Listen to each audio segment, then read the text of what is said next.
Boa noite. Falta de médicos, horas de espera na fila. O atendimento no Hospital Municipal de São Vicente ainda provoca reclamações.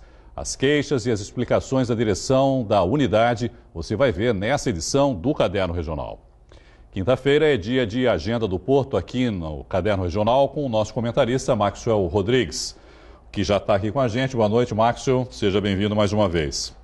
Começar falando de um assunto do qual já tratamos aqui, que se tornou uma verdadeira novela, que é a dragagem do Porto de Santos. Desde a nossa última conversa, não é, Maxson? Ela já foi paralisada por causa do mau tempo, voltou a ser realizada, foi paralisada por ordem da Justiça e ontem foi retomada de novo. Então, vai e vem aí. Mas a iniciativa privada ainda reclama da profundidade do canal, que não permite navios com calado superior a 12,6. Qual é a expectativa? O que se espera que vai acontecer daqui para frente, Marcos? Vai se resolver isso, afinal de contas? Irineu, boa noite. É sempre um prazer estar aqui no Caderno Regional para que a gente debata assuntos importantes em relação aos portos do Brasil e principalmente em relação ao Porto de Santos. Em relação a essa questão da dragagem, eu separaria ela em dois hemisférios aí, se assim eu posso pontuar, Irineu. Primeiramente, aquele debate que nós sempre fizemos em relação à questão operacional e as dificuldades todas que nós temos em relação às questões operacionais e que já são conhecidas, e nós já estamos debatendo isso há muito tempo em relação à contratação, o processo licitatório, as dificuldades que se existem e assim sucessivamente. E o outro hemisfério eu separaria em relação à questão comercial. E aí eu já começo a me assustar bastante nesse sentido, Irineu, porque comercialmente falando, a imagem do Porto de Santos já começa a ficar muito comprometida internacionalmente. A gente já perde carga para outros portos do Brasil. Navios estão sendo desviados para outros portos. Já estão sendo direcionados e aí comercialmente nós estamos também deixando de ser bem posicionados como éramos antigamente. Por que eu faço essa menção? Porque toda vez que um armador contrata uma carga para destinar ao Porto de Santos, ele vem sendo interrompido pela falta desse calado no trânsito. Imagina isso, Irineu. É como se mais ou menos eu te convidasse para ir na minha casa, para te receber na minha casa de alguma maneira, e no trajeto, quando você está indo para minha casa, depois de ter se planejado para me visitar, eu te ligasse e te dissesse: Irineu, não consigo te receber. E aí dá um impacto comercial muito negativo que a gente vem vivenciando nos dias atuais. Eu acho que está mais do que na hora de que a gente venha a se movimentar para que a gente consiga achar definitivamente uma alternativa para essa questão da dragagem. Agora, só para tentar entender, Marcos, porque eu confesso que eu não entendi direito essa paralisação. Quer dizer, a Justiça determinou que houvesse a paralisação da dragagem. Se já está ruim, quer dizer, se você manda paralisar, não vai piorar ainda mais? Na verdade, essa questão está muito vinculada pela lei de contratação, os imbróglios todos que nós temos aí em relação a esta legislação. A gente sabe que muitas vezes os editais eles são publicados, a partir desta publicação você tem a concorrência natural, é declarado vencedor por uma questão de preço inicial, depois da relação preço você faz a qualificação técnica desta empresa e quando o órgão de alguma maneira qualifica esta empresa apta tecnicamente e comercialmente, começa a guerra jurídica. E aí é onde está o grande problema. Quem perdeu entra com recurso, quem está não quer sair, e aí por aí vai. Exatamente, Irineu. E aí você tem todos esses entraves que a gente já conhece. Ou seja, o modelo está errado. É a relação de debater a causa e o efeito. A gente sempre debate aqui no Brasil e a gente tem esse hábito de debater o efeito. A gente não vem aqui questionar a questão da causa. A gente percebe aí que inúmeras instituições hoje vêm se movimentando para que elas possam, de alguma maneira, através da iniciativa privada, com a participação da iniciativa pública, assumir esta questão da dragagem para que possa dar uma solução definitiva nesta questão. O movimento é bastante tímido ainda, Irineu, porque depende-se, mais uma vez, do governo federal. E como a gente fala em governo federal, já mencionei isso em outras oportunidades, me parece que é um outro país, né, Irineu? Vive numa situação completamente diferente da realidade que nós temos nos portos do Brasil. Existe a expectativa da criação de um condomínio, né? Nós conversei sobre isso aqui com o Pássaro, que assumiria essa dragagem. Mas acho que aí a gente cai um pouco nisso que você falou, quer dizer, aí depende do governo federal, quer dizer, esses sócios, vamos chamar assim, essa união de empresários, vai ter que ter uma autorização do governo federal para assumir a dragagem do porto, no caso. Na verdade, nós estamos falando em mudança de legislação. É. E aí, quando muda essa legislação, a gente depende aí do governo federal. O governo federal hoje me parece que não vem vivenciando um momento muito turbulento. Não é verdade, Irineu? Quase nada. Então, a gente já conhece aí todas as dificuldades que politicamente o país vem enfrentando, e esta aí me parece uma tarefa muito pequenininha dentro daquele horizonte todo que o governo federal possui hoje de problemas para que venha a ser solucionado. Como é que você vai priorizar isso? Muito dificilmente você consiga. E aí quem sofre, quem sangra com isso tudo é a economia da região e a economia do país sucessivamente. Uma nova empresa assume a dragagem a partir de outubro, Maxwell.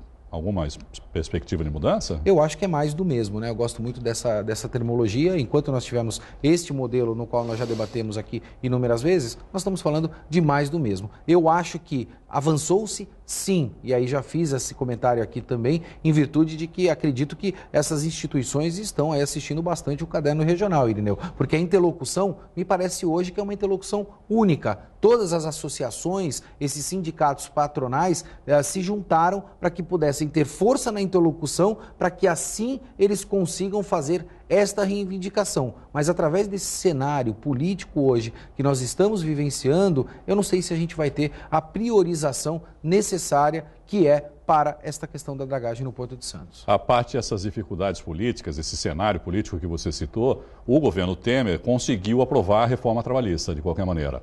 Essa nova reforma, que deve entrar em vigor, acho que a partir de novembro também, né, meados de novembro, muda a relação de trabalho no porto, dentro do porto também, Márcio? Eu quero crer que sim. A mudança e principalmente tudo aquilo que foi alterado nesta nova normativa, na legislação trabalhista, vai transformar aí esta relação de trabalho e principalmente a relação empregador e empregado. Por que eu digo isso? Porque nós temos aí hoje inúmeras funções, nós temos uma legislação trabalhista... E um sem número de sindicatos também, né, no não porto, tenha né? dúvida, Irineu. E aí você tem aí uma legislação trabalhista que foi concebida aí na Revolução Industrial. Hoje nós estamos passando e vivenciando outras revoluções. E na verdade, a normativa, a legislação, ela precisa acompanhar essas revoluções que a gente vem vivenciando. Hoje nós estamos falando da revolução tecnológica. Uhum. E aí você tem que ter o acompanhamento da legislação para isso. Essa flexibilidade que você tem hoje nesta nova legislação trabalhista vai contribuir muito, e aí eu vou até pedir para que o telespectador nos cobre isso daqui a um determinado tempo, no aumento do emprego na nossa região. Por quê? Porque você vai formalizar estes empregos que hoje estão na informalidade. A gente vem acompanhando aí pela mídia de que a informalidade cresceu vertiginosamente. Por quê? Porque você hoje tem outras funções que não se adequam a essa normativa, a essa legislação antiquada que nós temos aí da década de 40. Agora, essa legislação também vale, por enquanto, no papel, né, Maxwell? Quer dizer, ela precisa de prática agora, né? Quer dizer, ela precisa sair do papel. No papel, ótimo, né? Toda a expectativa de todo mundo é realmente de que haja uma maior geração de emprego. Mas é preciso ver ela na prática e como os atores vão se comportar com essa nova legislação, que no caso são os patrões, os empregados, os sindicatos. Não tenha dúvida, Irineu. E eu acho que você atinge aí alguns pontos que são bastante sensíveis e que precisavam ser tratados. Primeiro, a questão paternalista, né? A legislação hoje ela vem dando a possibilidade, principalmente para o cidadão, para o indivíduo, que ele não tem aquela dependência. O governo é paternalista de uma forma geral, né? Exatamente, a gente sabe os motivos para isso, mas a sociedade ela criou uma consciência em relação a este ponto. Ela quer ter também uma independência para que ela possa tomar as decisões inerentes a esse sentido. Então, esta questão paternalista é uma delas. E o segundo ponto que eu defendo e acredito que vá contribuir, Irineu, hoje o Brasil detém aí 80% dos processos trabalhistas do mundo. Então, assim, é um percentual bastante significativo. A discussão hoje de contratação, ela não está mais vinculada ao processo demissionário. A gente está trazendo o debate, está trazendo a discussão para a contratação, para a admissão. Sim. E isso vai fazer uma grande diferença. Vai dar esta flexibilidade para que o empresariado, e principalmente nesta questão do porto, possa ter a flexibilidade de contratação de mão de obra que é necessária, Irineu. Por incrível que pareça, nós temos aí trabalho suficiente para dois, mas não adequado para um só. Então, as empresas têm que se acomodar para que possa potencializar essa questão da admissão de colaboradores e funcionários no Porto de Santos. Marcos Rodrigues, muito obrigado mais uma vez e uma boa noite para você. Irineu, sempre um prazer. Até semana que vem. Até. A notícia é de hoje, mas o problema é antigo. A população de São Vicente reclama da falta de médicos no Centro de Referência em Emergência e Internação de São Vicente, o popular CREI. Seu Aníbal está com pneumonia. Pela segunda vez nesta semana, ele veio buscar atendimento no CREI de São Vicente e enfrentou uma longa fila de espera. O motivo? Falta de médicos. Você fica na dependência do médico e a prefeitura, em vez de gastar dinheiro e pôr médico competente e suficiente, porque se o médico vê que tem 100 pessoas para atender, ele atende em 2 minutos. Ele tem que ter tempo para atender, tempo suficiente para atender bem. Eles têm que atender bem e ganhar bem. E isso a prefeitura não faz. Ele falava do Billy, mas a situação está igual o Billy ou até pior. Nossa equipe encontrou outras pessoas com problemas no atendimento. Meu pai está internado aqui há 16 dias no hospital. Ele entrou direto para a emergência, né? Ficou em coma, entubado 3 dias. E agora mandaram ele para o quarto, falando que agora tem que ficar com a família porque não tem mais o que fazer. Não fazem nada, eu estou esperando o médico desde agora cedo para passar, para me conversar com ele. Até agora não passou médico. Eu vim aqui só quando eu quebrei o pé e agora vim para tirar o gesso. Tá difícil. Qual foi a resposta que eles deram? Por que não pode tirar o gesso? Para mim vir na parte da tarde. Marcou para as 11 horas para mim vir na parte da tarde. Tem um motivo? Se tiver médico, tira. Se não tiver, vai ficar com gesso. Mas não pode ficar com gesso além do prazo. Eles não deram nenhuma satisfação? Na parte da tarde, esperar o médico chegar.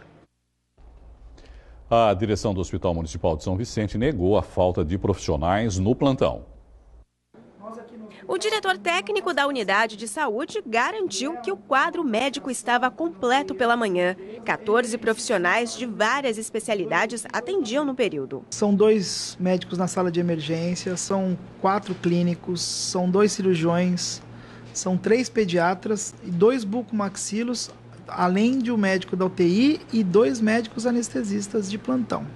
O Hospital Municipal de São Vicente atende por mês cerca de 18 mil pessoas na urgência e emergência, em especialidades como cirurgia, clínica médica, ortopedia e pediatria. A direção explica que o tempo de espera varia de acordo com a gravidade do caso de cada paciente e que grande parte das pessoas procura o hospital para casos que poderiam ser resolvidos nas unidades básicas de saúde. Hoje o hospital precisaria de mais médicos? Não, na verdade, precisa contratar, né? Médicos precisam ser contratados, porque tem alguns que estão acabando o contrato e etc. Mas a equipe, como é muito unida, a gente se ajuda. Então, quando há falta de médico, a gente liga para um, liga para outro, é a cobertura. Não, aqui não fica plantão sem cobertura. Até o diretor técnico dá plantão. Ainda em São Vicente, quem precisa marcar consulta ou exame na rede pública também reclama da demora. Uma nova unidade de saúde que está sendo preparada pelo Estado é esperança para agilizar o atendimento. O 3º ambulatório médico de especialidades da Baixada Santista vai funcionar neste prédio, na Avenida Presidente Wilson, uma das principais vias de acesso da cidade. O novo AME+, vai ocupar os 4 pavimentos do prédio, de 2.500 metros quadrados. O deputado estadual Caio França, principal articulador para a instalação da unidade, ressalta que a escolha do local foi estratégica. Porque é um local central da cidade, onde passam todos os meios de transporte, desde a lotação, ônibus. Estamos a 2 quadras praticamente do VLT, então isso vai trazer uma comodidade para aqueles que mais precisam, que são os usuários que todos os dias vão frequentar o AME, que tem um atendimento de excelência. O novo AME deverá realizar 12 mil atendimentos por mês, em 16 especialidades médicas. Será um importante reforço para a saúde do município, que ainda provoca reclamações. Eu tinha que fazer um exame da mama com urgência, esperei quase 8 meses. Urgência, hein? Acabei de vir da UBS Central, estou esperando mais de um mês uma consulta para um reumato, que é muito difícil consulta. Clínico, você não consegue marcar consulta para clínico, para ser encaminhada para outro médico. Para você passar para outra especialidade, tem que passar por um clínico, e a gente não consegue. A expectativa é que o AME Mais de São Vicente comece a atender até o fim do ano. Que é um novo conceito do Estado, porque ele não só vai fazer diagnósticos e fazer o atendimento ambulatorial, como também terá cirurgias. Então nós vamos ter aqui um centro cirúrgico, são cirurgias dia que a gente fala, que a pessoa é atendida num dia e já sai no dia seguinte. Então isso tudo vai acabar facilitando a vida, porque ele vai ser um AME diferenciado dos demais, nesse novo conceito que o governo do Estado está organizando os AMEs a partir de agora. A Câmara Federal aprovou ontem à noite o projeto de autoria do deputado Paulo Biacchio, que recomendava a rejeição da denúncia da Procuradoria-Geral da República por crime de corrupção passiva contra o presidente Michel Temer. Você sabe como os 3 representantes da região se posicionaram nesse pleito? Votaram 492 dos 513 deputados. 263 a favor do relatório, 227 contra e 2 abstenções. Houve 19 ausências. O presidente da Câmara e um deputado licenciado por problemas de saúde não votaram. O deputado João Paulo Papa, do PSDB, foi o único representante da Baixada Santista que se manifestou favorável ao prosseguimento da denúncia no Supremo Tribunal Federal. Presidente, o meu voto é não ao relatório. O deputado federal Marcelo Squassone, do PRB, foi contra. Senhor presidente, o estado de São Paulo e principalmente o nosso litoral não aguentam mais perder postos de trabalho e ver suas empresas fechando. Pela retomada imediata do crescimento no Brasil, meu voto é sim. Líder do governo na Câmara Federal, Beto Mansur, que é do mesmo partido de Squassone, também foi contrário. O movimento do país e do respeito às instituições, que é importante, a gente tem que respeitar a defesa das pessoas. Meu voto é sim. A Orquestra Sinfônica de Santos é o destaque do Tocando Santos neste domingo. Quem traz os detalhes é o editor Gustavo Klein. Boa noite, Irineu. Boa noite, amigos do Caderno Regional. Estou aqui com o Luiz Gustavo Petri, regente da Orquestra Sinfônica Municipal de Santos, que no domingo vai tocar lá no Sesc, dentro da programação do Tocando Santos. Boa noite. Boa noite, boa noite. Como é que vai ser a programação do próximo domingo? A gente vai tocar 3 obras. A gente vai abrir com uma abertura de Mozart, o Don Giovanni, que é uma abertura importante dele, de uma ópera que, talvez a ópera que mais fez sucesso com ele em vida. Nós vamos estrear uma obra de um santista, que é do Simonian, José Simonian. Ele fez uma obra em homenagem ao Orquidário, chama Baião do Orquidário. Vai ser a estreia dessa peça. E vamos terminar com a Sinfonia Escocesa, que é a número 3 de Mendelssohn. Essa é a programação.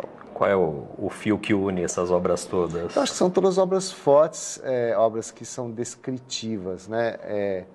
A Sinfonia Escocesa, ela é o Mendelssohn tinha acabado de visitar a Inglaterra, o Reino Unido, visitou a Escócia, ficou impressionado. Ele fez uma abertura chamada A Gruta de Fingal, que foi impressões dele da Escócia.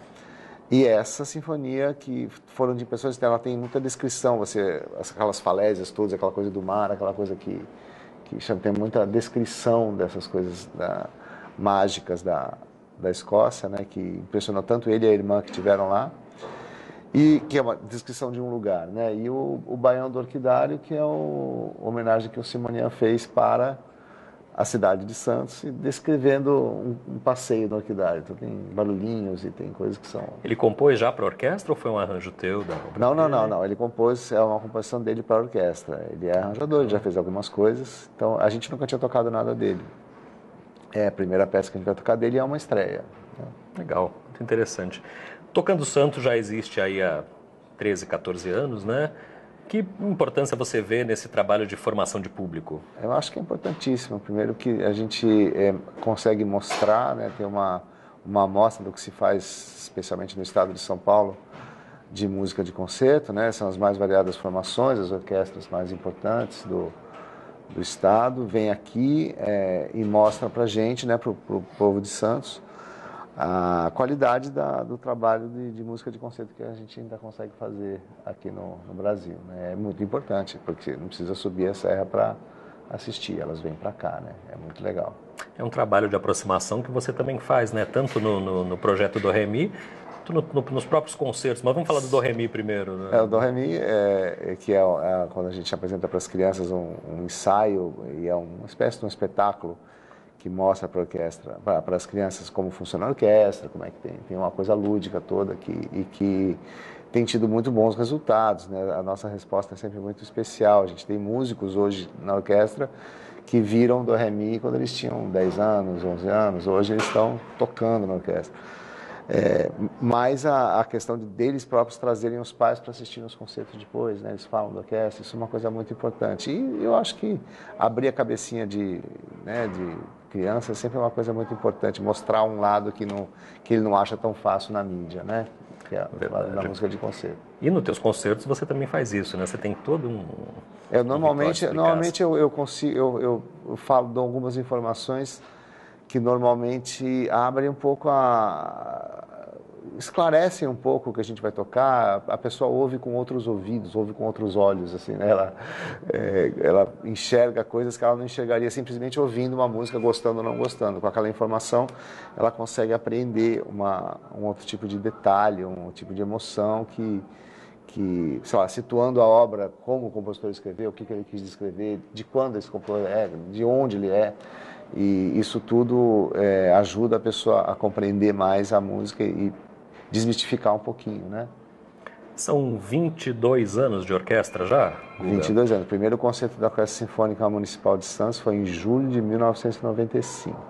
Como é que você avalia esse trabalho até hoje e o nível que a orquestra está hoje? A orquestra está num nível excelente, eu consigo fazer programas bastante sofisticados.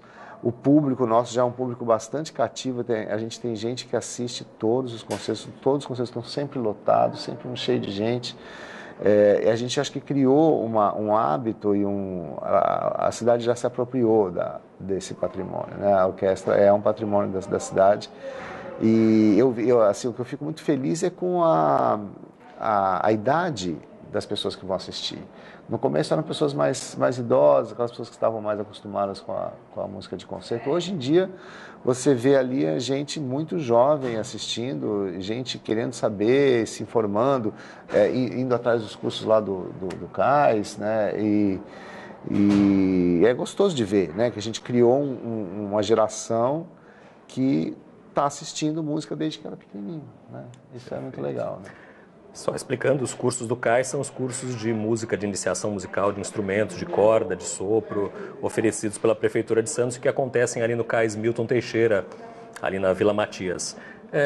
Esse mês é um mês especial, vamos ter 2 concertos da orquestra, né? É raro. Normalmente em agosto acontece isso, porque a nossa regularidade de concertos é sempre na última quinta-feira do mês.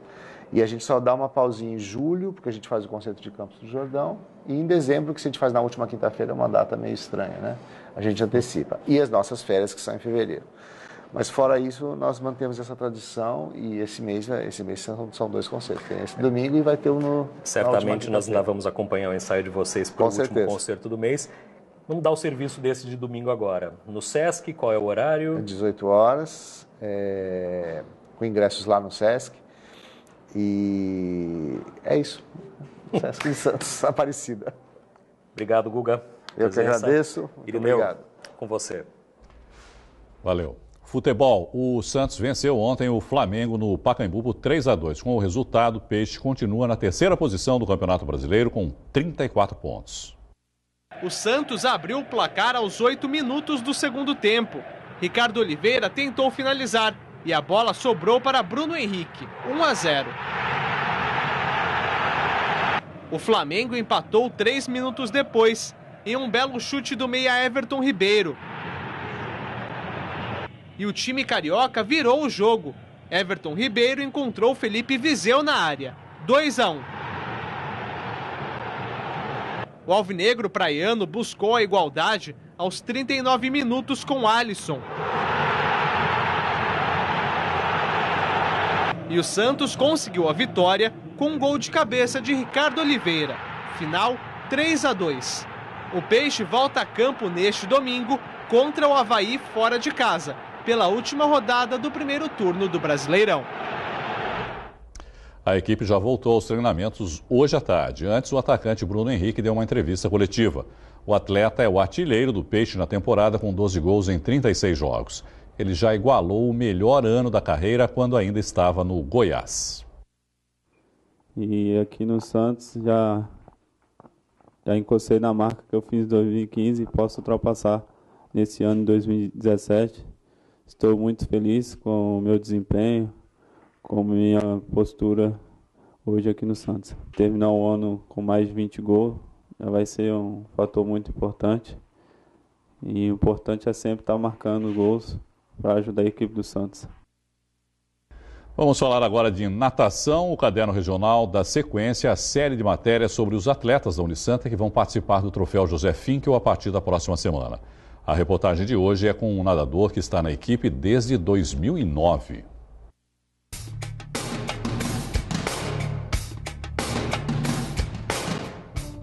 Vitor Colonese tem 25 anos e defende a Unisanta desde os 17, mas a carreira como profissional começou de forma despretensiosa. Eu fazia 3 esportes quando era mais novo. Fazia tênis, natação e judô. E natação, por incrível que pareça, é assim, meu pai botou mais para eu aprender a nadar, né? Aquela coisa de nunca morrer afogado, de poder entrar no mar com uma tranquilidade maior, né? E tanto que era o meu pior esporte dos 3. Vitor Colonese fez bem optar pela carreira de nadador. Hoje é uma referência no esporte. Já participei de vários troféus José Finkel, Maria Lenques e os torneios Opens, que são os brasileiros absolutos, né? No ano passado, no final do ano, eu conquistei minha primeira medalha em piscina, né, a nível absoluto.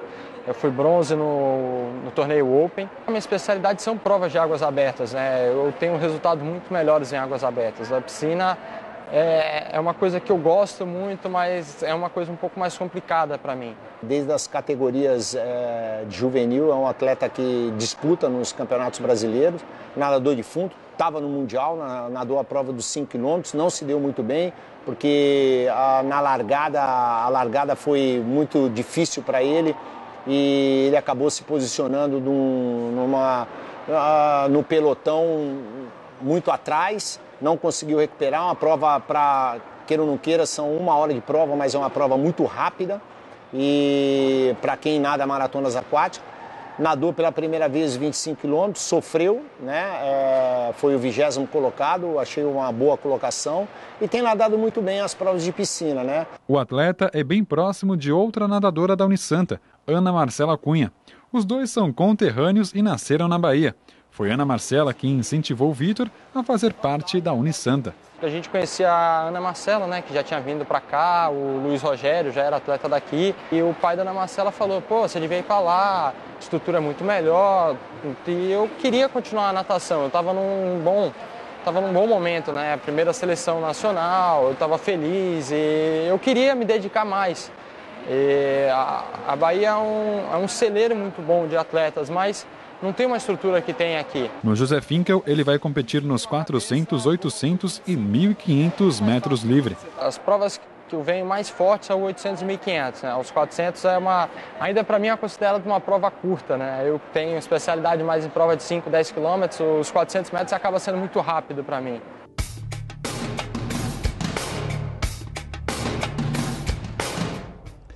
A edição desta quinta-feira fica por aqui. Continue bem informado sobre as notícias de Santos e região no Santa Portal. Eu volto amanhã. Uma ótima noite para você e até lá.